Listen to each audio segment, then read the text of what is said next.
हाँ, राम गलत नहीं थे मेरे हिसाब से। और आज एक तबका बन चुका है। मैं किस बारे में बात करना चाहूँगा जो राम को ठहराते हैं कि उन्होंने सीता पे शक किया और ये वो ठीक है।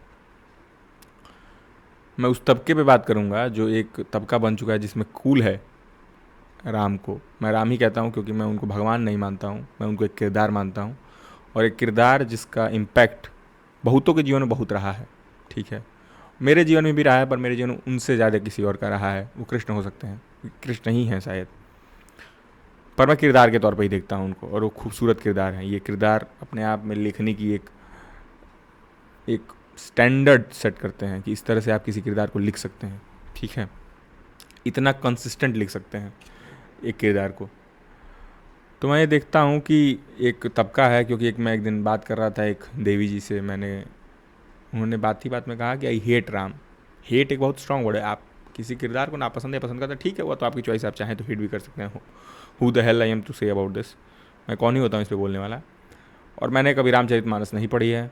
मैं राम को सुनने द्वारा ही जानता हूँ, और मेजॉरिटी ऑफ द जनता अनपढ़ ही है इस देश की, तो वो सुन के ही राम कथा सुनी है, सुना ही है उसने राम कथा। मैं भी उसी में से एक रहा हूँ। कभी टीवी पे देख लिया, कभी कहीं सुन लिया, कभी साइड स्टोरीज कहीं से सुन लिया। ठीक है, तो मैं भी उतना ही जानता हूँ। पर मैं अपने बेसिक अंडरस्टैंडिंग की बात करना चाहूँगा। मैं बात उस दृश्य पे करना चाहूँगा जब राम ने सीता को वनवास भेजा। ठीक है, आप बताइए, आपको लगता है कि राम ऐसे कैरेक्टर हैं जिनका सेल्फ इतना कमज़ोर है कि उनको लोग बोलेंगे और वो मान जाएंगे?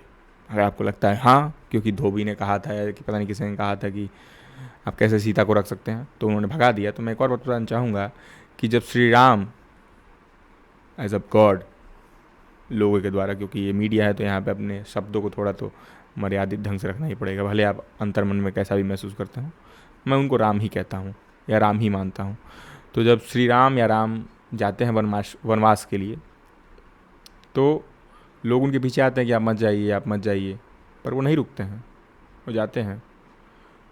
उनके पिता रोकते हैं, उनकी वो माता भी रोकती हैं, पर मुझे नहीं लगता कि श्री राम या राम वो ऐसा किरदार है जो दूसरों के कहने मात्र से या दूसरों के कुछ करने मात्र से वो उसका स्टीम या सेल्फ स्टीम कमज़ोर पड़ जाए। ठीक है, वो आत्मिक तौर पे या सेल्फ के तौर पे बहुत स्ट्रांग है। श्री राम को कोई बदल सकता है तो वो स्वयं श्री राम ही हो सकते हैं। वो कैरेक्टर इतना स्ट्रांग है अपने आप में। तो आपको लगता है कि किसी और के कहने पे वो सीता को भेज चुके होंगे? मैं यहाँ पे 2-3 दृष्टिकोण दूंगा, क्योंकि मेरा व्यापार ही दृष्टिकोण का है। I am in the business of perspectives, so I will tell my what is my perspective. Maybe ये हो सकता है कि मेरा दृष्टिकोण ये हो सकता है कि माँ सीता जो हैं, उनको माँ सीता ही मैं कहना चाहूँगा, माँ सीता जो हैं वो जब भी वनवास के लिए जा रही होती हैं, वनवास में जब थी, तो हो सकता है उनको लगा हो कि यार वनवास का ही जीवन बेहतर है यार, क्या हम लोग इन राजपाट और देह वासना में, लोक वासना में लगे हुए हैं। इससे बेहतर तो वनवास का जीवन है। अपना जितनी ज़रूरत है उतनी आप जंगल से मांगिए या वन से लीजिए, और जितना का ज़रूरत नहीं है उससे अत्यधिक इकट्ठा मत करिए। आपको आज के लिए लकड़ी चाहिए, आज के लिए रखिए, आज के लिए खाना चाहिए, आज के लिए रखिए, आज के लिए फल चाहिए, आज के लिए रखिए। तो उनको हो सकता है वो जीवन भाग गया हो, और इस जगह पे वो रही थी जहाँ पे वो कंस के रावण के साथ रही थी वो। तो ये भी हो सकता है रावण के साथ रही थी इन द सेंस कि रावण के यहाँ रही थी, वो तो किसी वाटिका में ही थी। तो हो सकता है उनको पेड़ पौधों से ज़्यादा लगाव हो गया होगा, या हो सकता है उनको महलों से नफरत हो गई होगी उस वाटिका में रहते रहते। नफरत कहने का मतलब पेड़ ज़्यादा अच्छे लगने लगे होंगे महलों के बजाय, बजाय महलों के बजाय। तो मैं ये कहूँगा कि ये तो बस मतलब हो सकता है उन्होंने म्यूचुअली डिसाइड किया, सुनो ना मैं यहाँ नहीं रहना चाहती हूँ, मैं थोड़ा हमको ब्रेक लेना चाहिए, सिंपल जेंजी के टर्म में कहा जाए तो इतना क्यों समस्या है? अगर कोई मतलब ठीक है, वो आप भगवान बना बैठे इसलिए आपने समस्या पाल रखी है। मेरे लिए तो कोई समस्या नहीं, मेरे लिए वो किरदार है और खूबसूरत किरदार है अपने आप में, कि चलो ब्रेक लेते हैं। राम ने कहा ठीक है भाई चले जाइए, मैं राम ने अपनी लॉयल्टी बरकरार रखी। राम ने ये नहीं कि ठीक है आप जा रही हैं तो मैं दूसरा शादी कर ले रहा हूँ। तो आप ये कभी नहीं कह सकते कि सीता के प्रति या माँ सीता के प्रति उनका स्नेह नहीं था। उनका स्नेह था, उनका प्रेम था, और ये प्रेम ही था। जिद होती तो बाहों में होती वे, प्रेम मोहब्बत ही तो जाने दिए। तो जिद नहीं था, उनका प्रेम था। ठीक है, उन्होंने उनका पीछा नहीं किया जैसे आप करते हैं, उन्होंने उनको टेक्स्ट नहीं किया जैसे आप करते हैं उसके जाने के बाद। गई तो गई, गई तो गई। और आप उनसे प्रेम करते हो तो सदैव आपके साथ रहेंगे, आप चाहेंगे उनका बेहतर हो, जो वो चाहते हैं वो हो। ठीक है, उनका सेल्फ इतना कमज़ोर नहीं था कि वो लोगों के कहने पे आ जाएंगे। और मैं उस पर कभी और चर्चा करूँगा कि वो जो वहाँ से आते हैं, मैं क्योंकि उस पर मेरा कोई दृष्टिकोण है नहीं, तो मैं फोर्सफुली उस पर दृष्टिकोण नहीं रखना चाहता हूँ।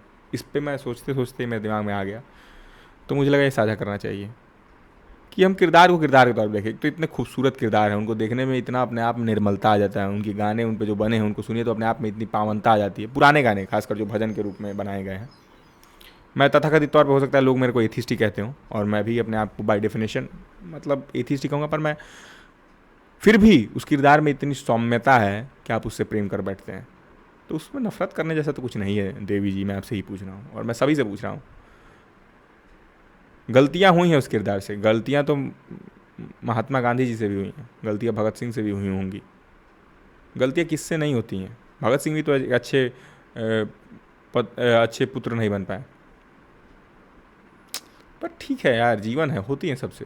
उस माँ से पूछिए ना कि क्या वो सच में भगत सिंह को कुर्बान करना चाहती थी? नहीं, किसी दिन भी नहीं। और वो भी इस देश के लिए, जिस देश का हमने निर्माण किया है। जैसे लोग यहाँ पे बर्ताव कर रहे हैं, अपने ही नायकों को गाली देना, अगर वो देखते तो इसको देख के क्रोध में आ जाते और इन्हीं पे कोर्ट मार्शल बैठा देते। कोर्ट मार्शल ने इन्हीं पे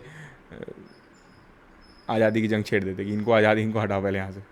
ठीक है, मैं कहीं और भटक रहा हूँ। सर मैं ये कहूँगा कि इतने खूबसूरत लोग हैं, किरदार हैं, इनसे प्रेम करिए, इनसे सीखिए, इनके साथ रहिए, इनके बारे में पढ़िए, जानिए।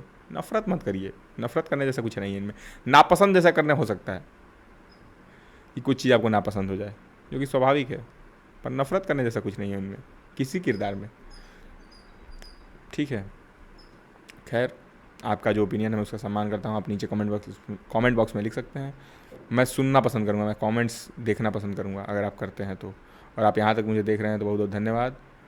और ये मेरा व्यक्तिगत दृष्टिकोण है, तो thank you for listening my perspective. Signing off from my side.